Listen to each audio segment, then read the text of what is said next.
Hello everyone, this is Swati Singh. Welcome to Sriji Classes. General chemistry में radio activity हम लोगों ने start कर दी थी, इंट्रोडक्शन पार्ट हो गया था, काफी कुछ चीजें समझ भी ली। आज हम चेन रिएक्शन के बारे में बात करेंगे या फिर प्रोसेस ऑफ रेडियो एक्टिविटी के बारे में बात करेंगे। ठीक है, जिन लोगों ने ये क्लास आज पहली बार देख रहे हैं वो इससे पहले वाली क्लासेस जाके देख सकते हैं, और जनरल केमिस्ट्री और जनरल फिजिक्स की क्लासेस बहुत अच्छे से चीजें कराई गई हैं और प्रैक्टिस सेशन भी चल रहे हैं। और क्लास 11 की केमिस्ट्री, क्लास 12 की केमिस्ट्री और उनके न्यूमेरिकल पोर्शन भी हुए हैं। ठीक है, आप जाके प्लेलिस्ट पे चेक कर सकते हैं। ठीक है, स्टार्ट करते हैं हमारा प्रोसेस ऑफ रेडियो एक्टिविटी। अब प्रोसेस ऑफ रेडियो एक्टिविटी बोले या चेन रिएक्शन बोले, दोनों एक ही चीज है। प्रोसेस ऑफ रेडियो एक्टिविटी, ठीक है, या हम बोले और chain reaction. Reaction short form में लिखा है, आप REACTION लिख सकते हैं। ठीक है, chain reaction of nuclear reaction लिख सकते हैं, chain reaction of nuclear reaction.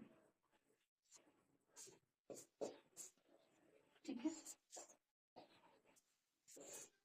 तो जब हम बात करेंगे प्रोसेस ऑफ रेडियो एक्टिविटी की, तो क्या करेंगे हम लोग, पहले इनिशिएशन करेंगे, मतलब स्टार्टिंग करेंगे। स्टार्टिंग कोई भी रिएक्शन होने से पहले उस रिएक्शन का इनिशिएशन होता है।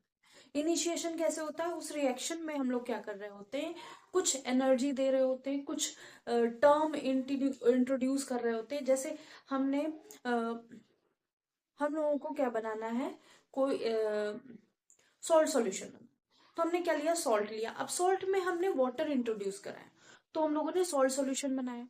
ठीक है, अगर हम क्या कर रहे हैं, HCl को डाइल्यूट कर रहे हैं, हाइड्रोक्लोरिक एसिड को डाइल्यूट करें, तो हमारे पास HCl है, उसमें हमने क्या किया, कुछ वाटर की ड्रॉप्स, मतलब बहुत कम अमाउंट लेंगे।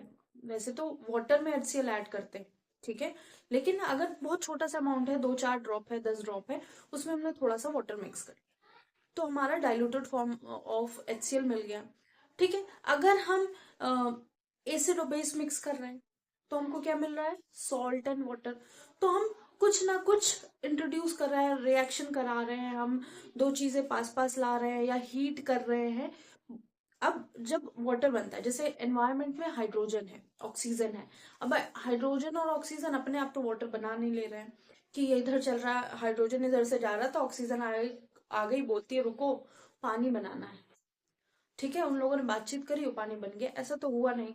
क्या हुआ कि एक स्पार्क की जरूरत थी, एक एनर्जी की जरूरत थी। जब उस हीट, उस एटमॉस्फेयर, उस टेम्परेचर पे वो लोग पहुंचेंगे, कौन, हाइड्रोजन और ऑक्सीजन, तब वाटर बनेगा। एक एनर्जी की नीड पड़ी वहां पे।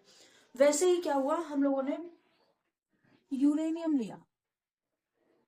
ठीक है, अब यूरेनियम था हमारे पास, इससे, ये कौन सा था, इसका 235 एटॉमिक मास, इसके ऊपर हम लोगों ने इनिशिएशन किया। कैसे? अटैक ऑफ वन न्यूट्रॉन करके, अटैक ऑफ वन न्यूट्रॉन किया इसके ऊपर, अटैक ऑफ वन न्यूट्रॉन। जब हमने यूरेनस के ऊपर अटैक ऑफ वन न्यूट्रॉन करा, जिसके पास कोई मास नहीं था, जिसके पास कोई क्या नहीं था, प्रोटॉन इलेक्ट्रॉन नहीं था। ठीक है, तो जब हमने एक न्यूट्रॉन से यूरेनियस में अटैक कराया, ये यहां से जो ये प्रोसेस था, इसका नाम दे दिया initiation of the reaction, initiation of reaction.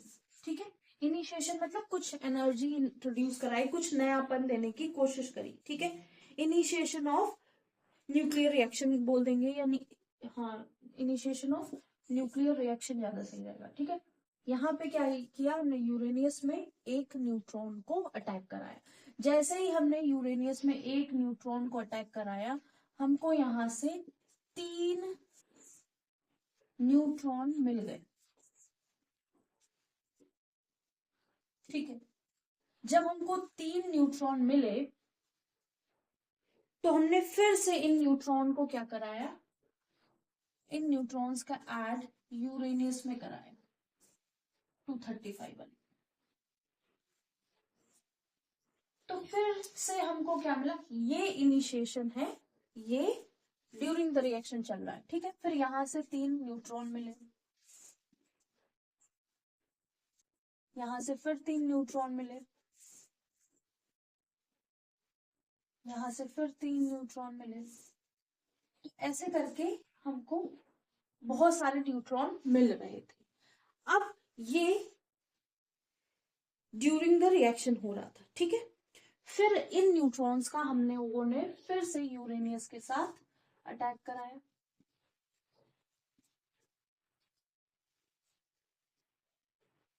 ऐसा हम लोगों ने बहुत बार किया, मल्टीपल टाइम्स किया। तो हम लोगों को क्या मिल गया, हम लोगों को जो प्रोडक्ट चाहिए था वो हम लोगों को मिल गया, PB,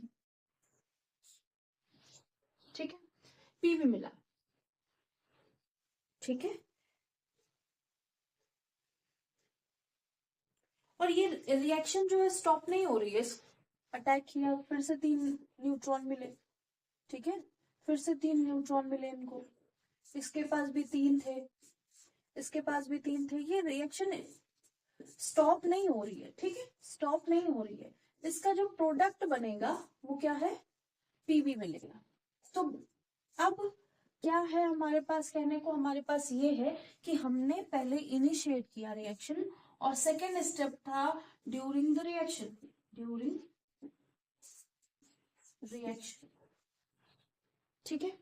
during the reaction large amount of energy is release. जब ऐसा हो रहा है, जब हमने इनिशिएट कराया, कुछ एनर्जी दी, कुछ काम किया यूरेनियस के ऊपर एक इलेक्ट्रॉन दे के, तो हमारी रिएक्शन इनिशिएट की, न्यूक्लियर रिएक्शन इनिशिएट की। जब न्यूक्लियर रिएक्शन इनिशिएट करी तो इस प्रोसेस के दौरान, इस रिएक्शन के दौरान एक एनर्जी रिलीज हुई, large amount of energy release हुई, ठीक है।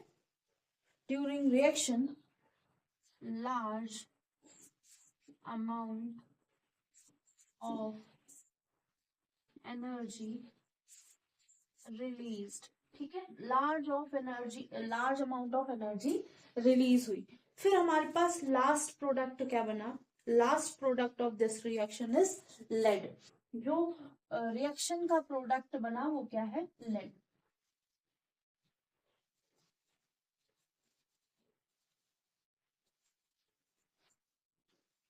ठीक है। लास्ट प्रोडक्ट बोल सकते हैं यार, ये जो रिएक्शन हो रही थी उसमें जो सबसे लास्ट में हमको मिलेगा वो पीबी मिलेगा, ठीक है।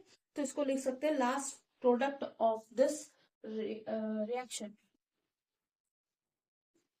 दिस रिएक्शन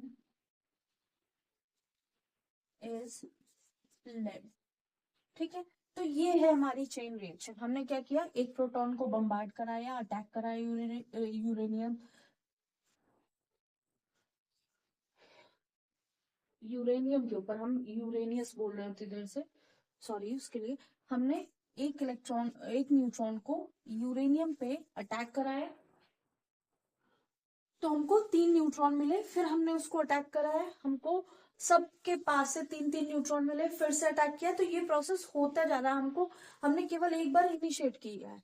इसके बाद ये वाली यहां से लेकर जो प्रोडक्ट तक का प्रोसेस है, वहां हमको कोई एनर्जी देने को नहीं पड़ रही है, अपने आप आगे चीजें होती जा रही हैं, ठीक है।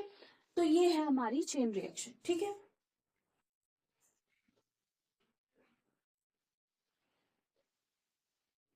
अब चेन रिएक्शन जो है 2 तरह की होती है। चेन रिएक्शन 2 तरह की होती है, एक न्यूक्लियर फिजन और एक न्यूक्लियर फ्यूजन। फिजन मतलब ब्रेक डाउन होना, फ्यूजन मतलब कोई चीज आपस में मिल जाना, ठीक है। तो यहाँ लास्ट में दिख रहा है, तो हाँ यहाँ लिख देते हैं, there are 2 types of chain reaction. 2 तरह की चेन रिएक्शंस होती हैं। पहली क्या है, पहली है न्यूक्लियर, पहली है न्यूक्लियर फ्यूजन और दूसरी है न्यूक्लियर फिजन। फ्यूजन मतलब दो चीजें आपस में फ्यूज हो रही हैं, एक दूसरे को मिल रही हैं। फिजन मतलब एक ही चीज बहुत सारी चीजों में ब्रेक डाउन हो रही है या एक से ज्यादा चीजों में ब्रेक डाउन हो रही है, तो इसको नोट कर लीजिए। फिर हम न्यूक्लियर फिजन और न्यूक्लियर फ्यूजन इस क्लास में पूरा खत्म करेंगे। नेक्स्ट क्लास में न्यूक्लियर रिएक्टर पढ़ेंगे, ठीक है।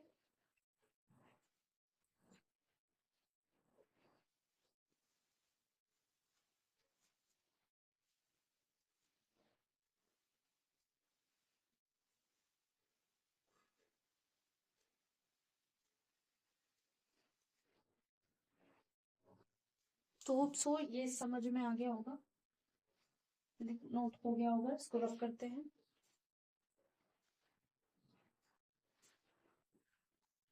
तो चेन रिएक्शन हमारे पास दो तरह की होती हैं।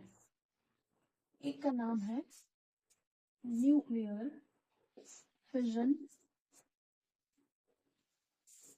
और दूसरे का नाम है न्यूक्लियर फ्यूजन, ठीक है। अगर आप बोर्ड एग्जाम दे रहे हैं 10th का, तो उसमें भी ये क्वेश्चन डिफरेंशिएट करने को आ जाता है कभी कभी, और कभी कभी एक ही चीज पूछ लेते हैं, ठीक है।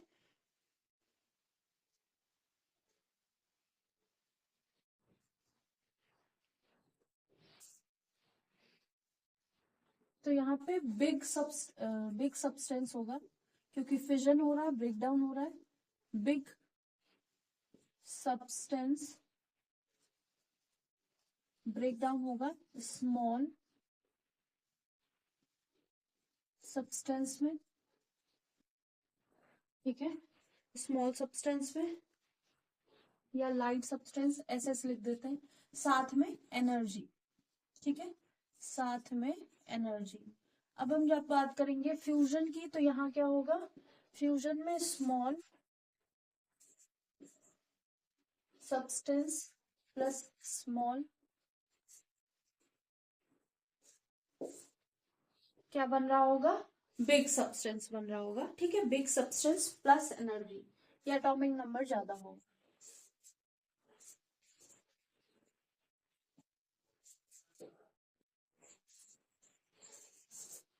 ठीक है।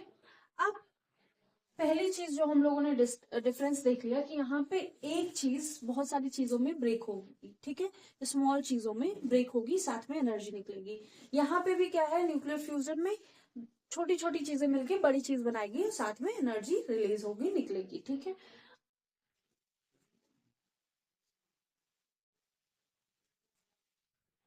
फिर अब ये जो बिग सब्सटेंस होगा ये रेडियो एक्टिव इन नेचर होगा। क्या होगा, रेडियो एक्टिव इन नेचर।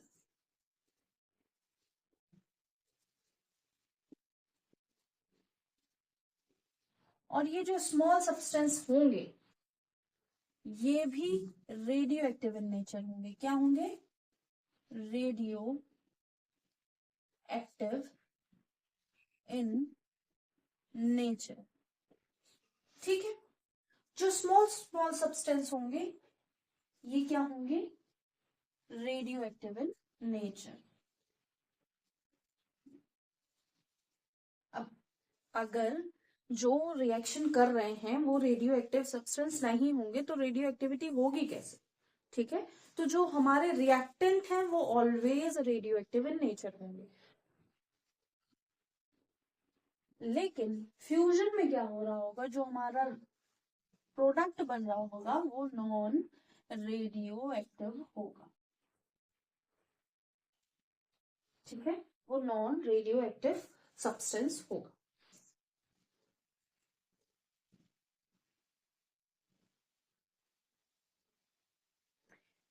इसको ऐसे भी बोल सकते हैं आप, radioactive element break into smaller radioactive elements, ठीक है।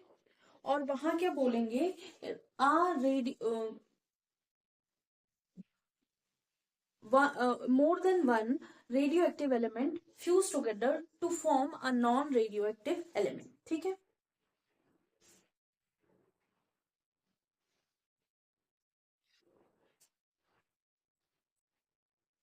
तो जो हमारी फिजन है, न्यूक्लियर फिजन है, वो इनिशिएट करी जाएगी, इनिशिएटेड बाय, मतलब रिएक्शन का जो इनिशिएशन होगा, स्टार्टिंग होगी इनिशिएटेड बाय न्यूट्रॉन्स, और जो न्यूक्लियर फिजन में इनिशिएशन होगा वो प्रोटॉन से होगा, इनिशिएटेड बाय प्रोटॉन्स। यहाँ पे प्रोटॉन का अटैक होगा, यहाँ पे न्यूट्रॉन का अटैक होगा। ठीक है,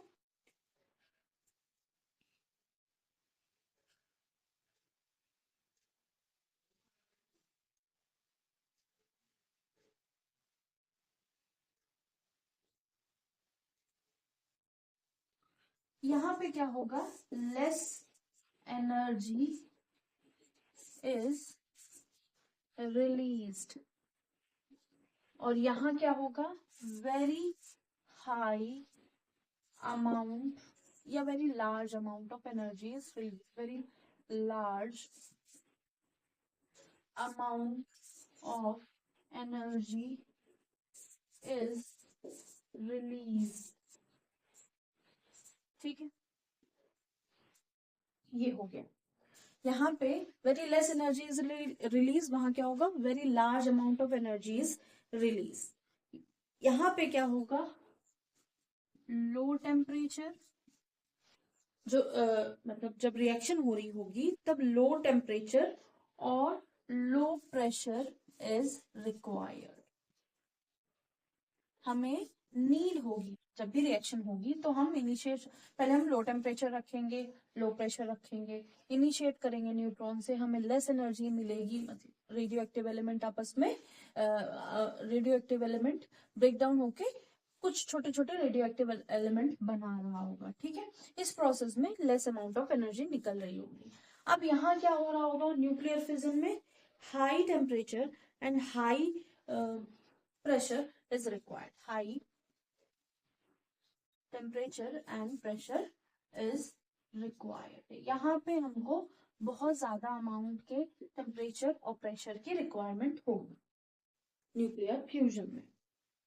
अब एग्जाम्पल देख लेते हैं, एग्जाम्पल क्या है। अब जब एग्जाम्पल देखेंगे तब आपको चीजें ज्यादा क्लियर हो जाएंगी। एग्जाम्पल पहला है हमारा atom bomb, atom bomb, nuclear reactor, atomic bomb या एटम बम, न्यूक्लियर रिएक्टर। और न्यूक्लियर फ्यूजन में क्या है, हाइड्रोजन बॉम्ब,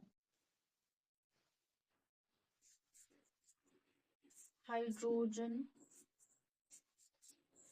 बॉम्ब। फिर formation of star, formation of star. अब समझ में आया यहाँ पे कितनी एनर्जी निकल रही होगी। रिएक्शन जो सन की सरफेस पे हो रही होंगी वो भी एनर्जी ऑफ सन, ये भी क्या होगा, एग्जाम्पल होगा न्यूक्लियर फ्यूजन का, एनर्जी ऑन सन। तो सन के ऊपर जो गैसेस हैं वो बेसिकली हाइड्रोजन और हीलियम है, और यही गैसेस सन के टेम्परेचर को बहुत हाई रखती हैं। वहां पे न्यूक्लियर फ्यूजन रिएक्शन हो रही होती है, कहाँ पे, ऑन द सरफेस ऑफ सन। अब सन एक्चुअल में क्या है, गैस का गोला है, वहां कोई सरफेस नहीं है। ठीक है, अगर कोई बोले कि सन के ऊपर कौन सी रिएक्शन हो रही है, सन की सरफेस पे बोले या सन के जो सतह है उस पे कौन सी रिएक्शन हो रही है, तो न्यूक्लियर फ्यूजन बेसिकली हो रही है। और स्टार का फॉर्मेशन भी इसी प्रोसेस से होके गुजरता है, और हाइड्रोजन बॉम्ब भी इसी प्रोसेस से होके गुजरता है। और हमारा वो प्रोसेस है न्यूक्लियर फ्यूजन, जिसमें बहुत ही लार्ज अमाउंट रिलीज होती है।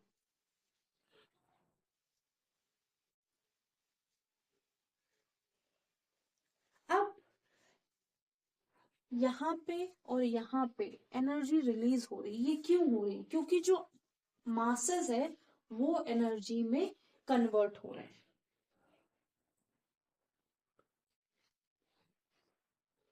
जो मासेस हैं वो एनर्जी में कन्वर्ट हो रहे हैं, ठीक है। Energy release in nuclear fusion and fission due to conversion of mass into energy. Mass का कन्वर्जन किस में हो रहा है? एनर्जी में। जैसे आपने थ्योरी ऑफ रिलेटिविटी पढ़ी होगी जिसमें E is equal to mc², ठीक है। बहुत ट्रेंड में भी था अभी कि क्या है एक्चुअल में, ऐसा क्यों लिखा गया है, बहुत ज्यादा इंटरव्यू वगैरह भी देख रहे होंगे। ये क्या है? थ्योरी ऑफ रिलेटिविटी से आया है। और इसमें जो एनर्जी है वो मास और स्पीड दोनों की वजह से क्रिएट हुई है। तो बेसिकली जो मास है वो एनर्जी में कन्वर्ट हो रहा है। मास कन्वर्टेड इनटू एनर्जी दोनों रिएक्शन में, चाहे फ्यूजन हो रहा हो या फिजन हो रहा हो, दोनों में हमारा मास जो है एनर्जी में कन्वर्ट हो रहा होगा। इसलिए यहाँ पे बहुत सारी एनर्जी देखने को मिलती है। अब कोई कहेगा यहाँ भी बहुत ज्यादा एनर्जी निकलती है, यहाँ पे भी बहुत ज्यादा एनर्जी निकलती है, लेकिन यहाँ पे क्या है, वो एनर्जी निकलती है, इस एनर्जी को हम कंट्रोल कर सकते हैं, कंट्रोलेबल है, जो हमारे बस में है, हम उसको कंट्रोल करके लाइट एनर्जी में या किसी भी एक चीज में हम यूज कर सकते हैं, ठीक है। बहुत सारी अमाउंट की एनर्जी नहीं यूज कर पाते, फिर भी हम इसको कंट्रोल कर सकते हैं।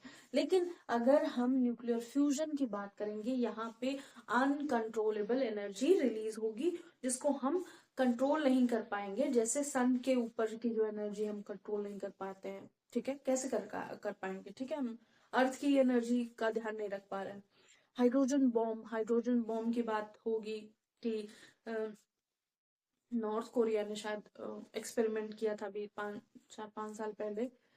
भूकंप के झटके आए थे पूरे अर्थ में, हमेशा आए थे, ठीक है। फॉर्मेशन ऑफ स्टार के लिए हमको कितनी सारी एनर्जी की जरूरत चाहिए, मतलब एनर्जी भी चाहिए। जब स्टार बन जाएगा तो बहुत सारी huge amount of energy release हो रही होगी। तो ये है हमारा फ्यूजन एंड फिजन।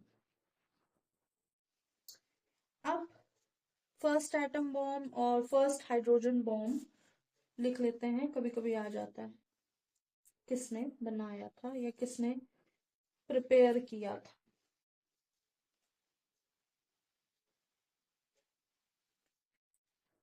2-3 लेक्चर और रह गए होंगे, ज्यादा से ज्यादा 4, इससे ज्यादा। केमिस्ट्री, फिर जनरल केमिस्ट्री फिनिश हो जाएगी, फिर इस पोर्शन से रिलेटेड कुछ भी नहीं रहेगा, ठीक है।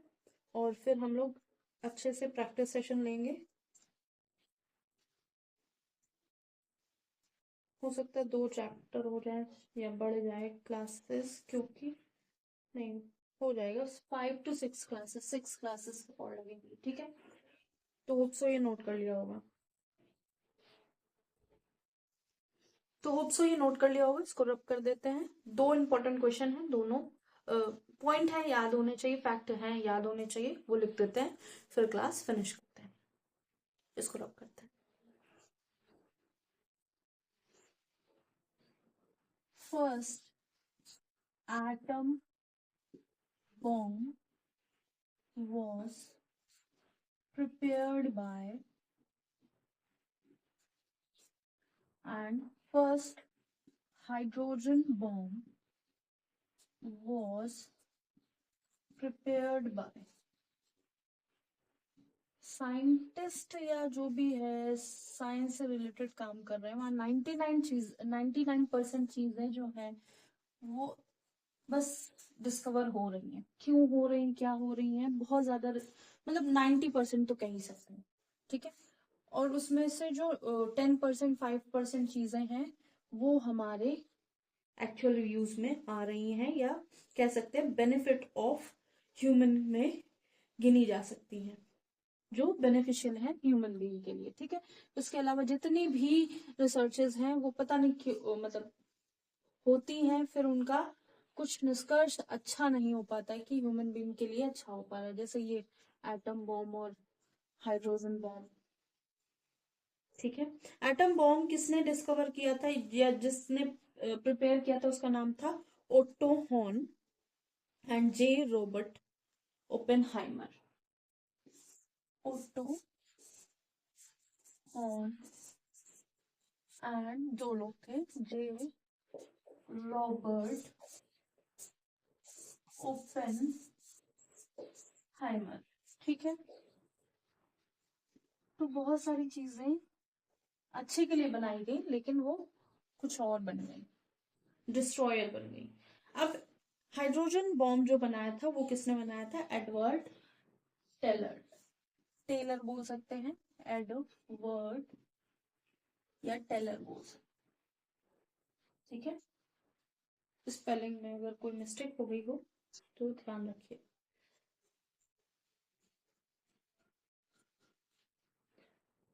तो होप सो आज की क्लास समझ में आई होगी। नेक्स्ट क्लास में न्यूक्लियर रिएक्टर और मॉडरेटर ये बचा है, और हाइड्रोजन बॉम्ब के बारे में थोड़ी बहुत चीजें बता देंगे। ठीक है। तो होप सो आज की क्लास समझ में आई होगी, और नेक्स्ट क्लास से नेक्स्ट टॉपिक स्टार्ट होगा, मेटल स्टार्ट करेंगे या फिर हाइड्रोजन एटम। ठीक है। तो आज के लिए इतना ही। लाइक कीजिएगा, सब्सक्राइब कीजिएगा, शेयर कीजिएगा, बताइएगा क्लासेस कैसी लग रही हैं, और